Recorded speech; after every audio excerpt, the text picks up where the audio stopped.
yanayotokana na katiba tulionayo. Kamati kuu inaona kwamba Watanzania hawawezi kusubiri tena katiba mpya kwa kipindi kingine isipokuwa sasa. Kwa sababu hiyo, kamati kuu imeazimia kuundwa kwa kamati ndogo ya kamati kuu ili kuandaa mkakati wa kukwamua mchakato wa katiba mpya.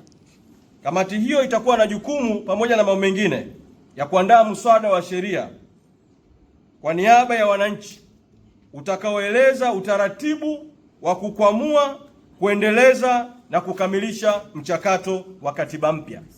Mswada huo utaeleza namna kura ya maoni ya katiba mpya itakavyofanyika kwa kusimamiwa na chombo huru kitakachosimamia kura hiyo ya maoni kwa uhuru, kwa haki na kwa kuaminika.